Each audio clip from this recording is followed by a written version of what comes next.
Let's learn how to install an OS on your Raspberry Pi.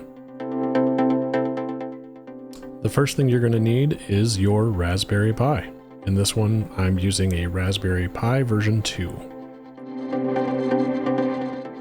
Next, you're going to need a micro SD card.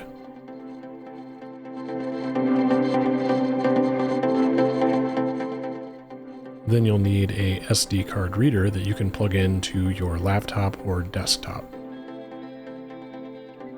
The one that I'm using here is handy because it plugs into both USB-A and USB-C.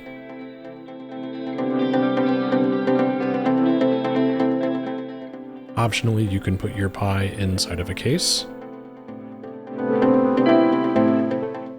And the last thing you'll need is a power cord for your Pi. Mine has a handy on-off switch on it. Now we're going to download the software you need. So you're going to want to go to raspberrypi.org/software.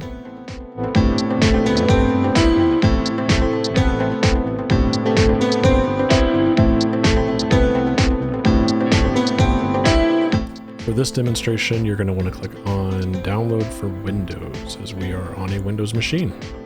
Go ahead and choose where you would like to save that file, and remember where that is.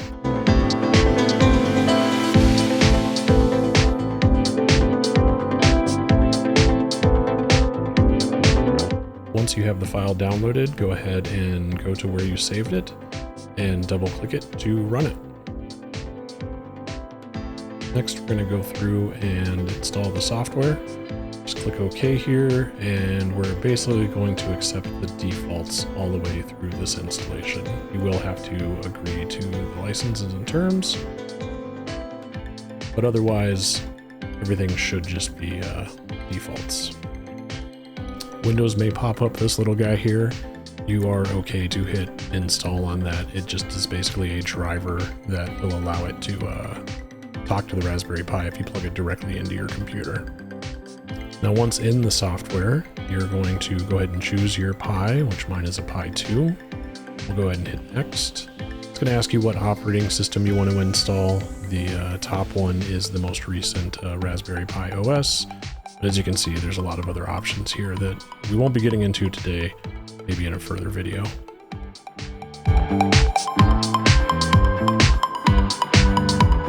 Once you select and hit next, it's going to ask you for storage. Now I did not have my USB plugged in with my SD card, so what I'm doing here is I'm going to put my micro SD card in the reader and then go ahead and insert it into my computer, and we'll see it pop up here in just a second. And there is my card reader, so I'm going to go ahead and choose that. Once I choose that, I'm going to go ahead and hit next, and we're going to put in some customization. So here we're going to put in the name of the Raspberry Pi, whatever you'd like to name it. I'm very generic here and just name it Raspberry Pi. Go ahead and hit next. It's going to ask you for your capital city and time zone. Don't be like me and search for something that is not a capital city, because Chicago and Denver do not show up in here. I tried real hard, but it just didn't work it. After a few minutes, I did realize that Washington, D.C. was the correct choice. And then once you've done that, you can choose the time zone and keyboard layout.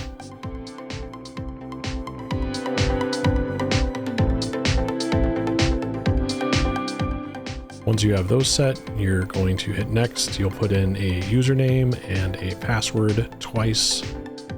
Once for the password, second time to confirm it.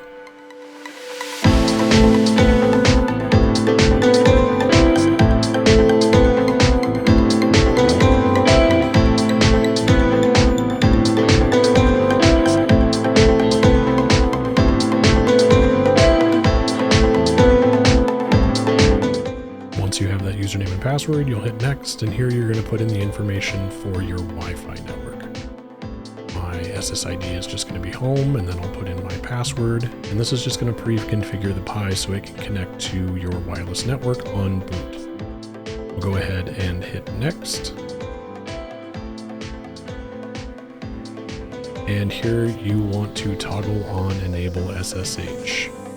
This is going to allow you to remotely connect into your Pi to do configurations once it's up and running on your network. Lastly, I'm going to leave Raspberry Pi Connect off and go ahead and hit next. And now I'm going to click on write, and this is going to put that image on the SD card. I will warn you, it's going to erase everything, and you just click go.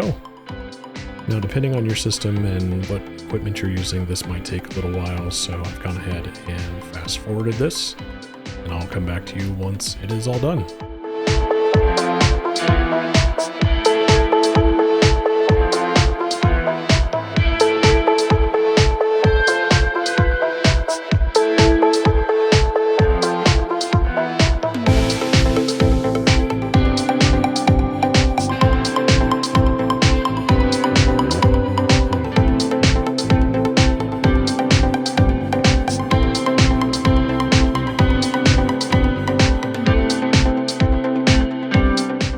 Once this is all done, you'll just go ahead and click on finish, and we will move on to the next step.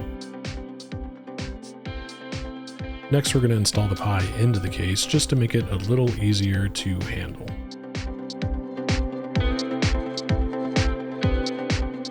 Now we take the micro SD card that was in the reader, and we are going to insert it into the bottom of the Pi.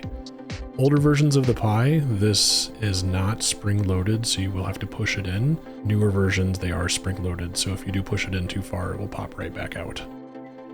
Lastly, we just need to plug in power, which will be the micro SD. Now just be aware that if you are plugged into power, it will start booting up immediately. So that's why I like to have this little power cord with the on-off switch built into it. Now we need to find our Raspberry Pi on our network once it's all booted up and you have some blinking green lights and red lights on your Raspberry Pi. I'm using a program called Advanced IP Scanner. I'll link to it down in the description. But essentially you can just open this up and run a scan, and it will find all of the devices on your network that have an IP address. We are going to be looking under the manufacturer's column for one that says, so you can let this scan finish, or if you see it pop up ahead of time, you can just hit stop up on the top and grab the IP address, which is what we'll be needing next. So next we're going to take the IP address from before and plug it into a program called PuTTY. This will essentially allow you to connect through SSH over the network to your Raspberry Pi and allow you to work on it. Here we're going to put in that username and password that we set up in the previous steps. And so long as you've got everything right, it should look just about like this, and we are logged into our new Raspberry Pi. And if you have any comments or questions, just leave them down below and I will do my best to get back to you. Thanks, and have a great day.